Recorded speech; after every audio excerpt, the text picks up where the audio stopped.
All right. So let's see if I get this straight, Mr. Moore. You have been married since 2015. Um, cute woman, from what I can tell. You have not one, not two, but three daughters by this woman. You ended up making history being the first ever black head coach of a Michigan football program. And you went to go skiing on the slope? Really, son? Come on now. Look, 15 years in the game. I fully understand it. Sometimes that temptation can be pretty strong. I'll admit that. Yes, that temptation could be mighty strong. But you know what's stronger? The tears that your wife pours when you do make those indiscretions. Because you don't want to hear those tears poured down her face, because you'll see it before, you'll see it during, and you'll see it after the divorce proceeding that I'm pretty much sure is going to happen with you. Why would you want to have indiscretion for that?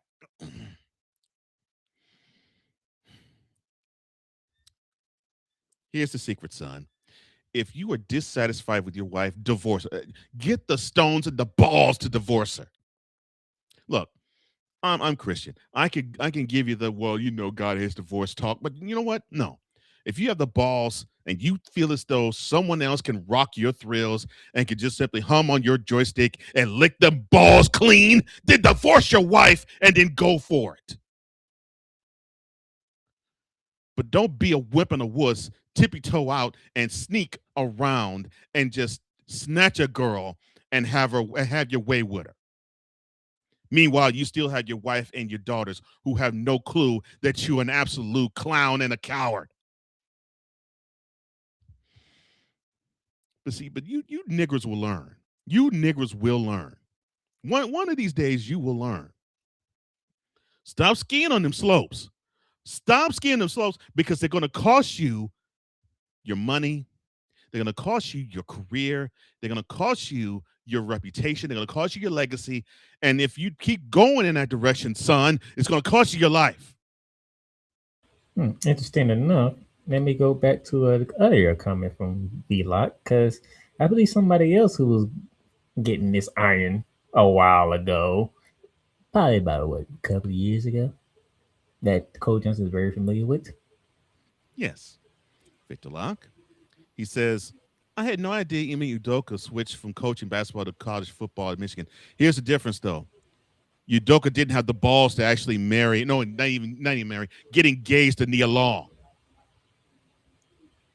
Although that's still weak sauce and not manly too. I mean, if you're gonna have a woman and you're gonna tip your toe out and plow another woman and just go joystick, I mean, just go juice box hunting and you just simply plow one chick after another, that is not behavior of a man.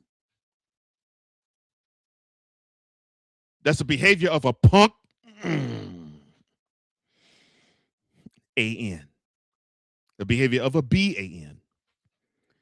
I'll tell you a slight personal story. So I was married once before, and this individual that I was married to, her father, did not really like me at all. Hated me. And I didn't understand why. But on his deathbed, once he decided to do something stupid, fall, hit his head, and then be comatose and die, it turned out that this clown, 30 miles away from where he had his home, he had a side piece and a then 17-year-old son. But it was all convenient because this guy was in the FBI and he was out, quote, on the field, close quote, for 4 weeks. And in every fourth week, unless it was the holidays, he would visit his wife. Never mind the two men that he reared, and they were in their 40s at the time this happened. Never mind my then wife, who was 28. Never mind them. No, no. The woman who was his wife got the shaft end of the stick because this dumb mother had the nerve to want to dip his dipstick in another hole, and then did it to the point where she felt as though she was more of a wife than his wife actually was. And then when it came to the funeral, decided to actually show herself in there. And then when he was hospitalized, she showed her face then too. You see, Moore, this is the issue that happens when you have a family. And the family doesn't have to be the daughters, it could just simply be the wife. When you have a family, you have a responsibility to that woman. You know what that responsibility is? Don't cheat on her. Do everything possible to make it comfortable for your wife. Let her know that there is not another woman on the planet that could make you feel as good as a man should feel. If you can't make that promise, file for divorce and find it elsewhere. But don't ruin a woman's life because you don't have the balls to get out of the marriage.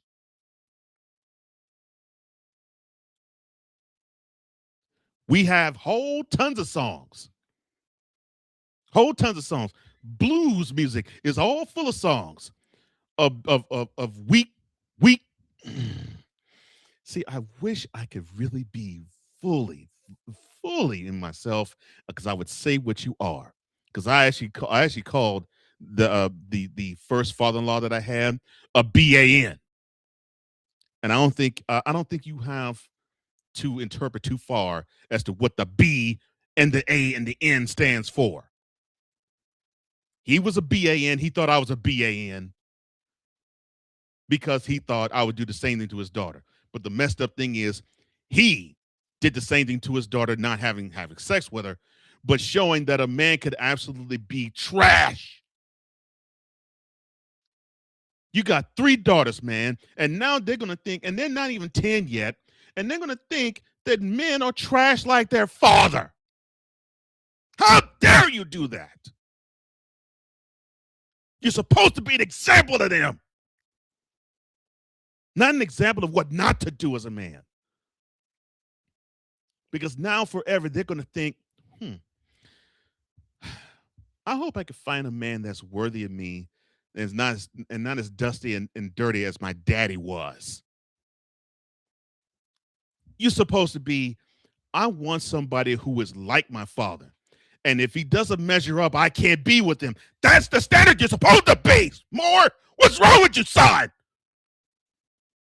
And all for a snow bunny. Man, you know better than Shannon Sharp. The only difference is that Negro don't want to marry a chick. He just wants to brag that he can bag 17-year-old white women and white girls and be proud of it. Because he's like he's still 25 and say, I can still pull trim. No, dummy. No, numbnuts. You can pull something that doesn't care about you. And if you're not careful, will bleed you dry. And you deserve to have her bleed you drier than you already were. Yeah, I said it. That's right, Sharp. You deserve to be bleeded dry even further because that was stupid of you to even do something like that. And you older than this dummy. And you're doing sophomoric stupid crap. Now, Moore, you don't have the excuse because you actually did wife a woman up and you had 3 daughters by this woman and you decide to show that you have no penis discipline. Zilch. Zero. All because you thought you was a big man on campus for real. Well, unfortunately, son, no matter how big your joystick is, you come up very, very small. 10 months into my divorce being final, I received a phone call from my ex-wife. And I'll set this up beautifully. So before we got divorced, there was a childhood friend, her baby daddy, and a 2-year-old son. And we had the room at a house that we owned. And we said, yeah, come in, settle down for a minute, take as long as you need. And then when you get enough that you can move out, you can move out. So they stayed for about 4 months or so. And about the end of this was like this started in late March of one year. So the 4 months take us to the end of July. So about that time, they packed up, they left, they found an apartment of their own. About a week or so later, I see my wife tippy toe out of the house. Then 2 days later, she said she wanted to separate from me, and then she filed for divorce 3 weeks later, and then divorce got final in the latter part of October. 10 months later, I receive a phone call from her, and I just asked how things were with her, and I asked how things were with her and the baby daddy of her friend, because she, the last time I saw her, said, he's been a really good source for me. Actually become really good friends, and everything seems to be good. And she said, well, yeah, we partied, but we no longer seen each other. So okay, that's interesting. I said, all right. So how's the relationship between you and your childhood friend? Well, she and I are no longer speaking to each other. It's like, oh, okay. So what are you saying? You're not with one person, and you're no longer talking to a lifelong friend. What is it you're not saying? She said, well, yeah, I did some things in the marriage that I'm not at liberty to actually discuss and talk about. I'm like, I'll be doggone. This heifer cheated on me. More, that is how it feels. You feel demoralized, you feel this disheveled, and you feel as though you're nothing because you had your mate cheat on you. I felt lower than the dirt. And I ruined my life for years on end because I thought I wasn't deserving of a woman because I had that chick tippy toe out on me, figuratively and literally, and ruined my life because she wanted to get her juice box wet and have her back blown out by having her hair or her braids get pulled while dude is tapping it from behind. Your wife is going to be replaying all of that in her head, son. All of that's going to be replaying her head over and over and over again. While she wants to say, I hate you, and would want to ball up her fist and cave in your face to where you have nothing but a hole in the middle of it. Congratulations, son.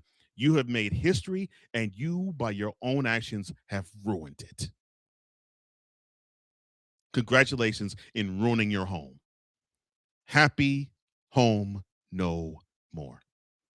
Even if your wife takes you back, she's still going to think, when is the next time he's going to tippy toe out on me? That is if she doesn't say goodbye to you, sucker, because that's what she should do.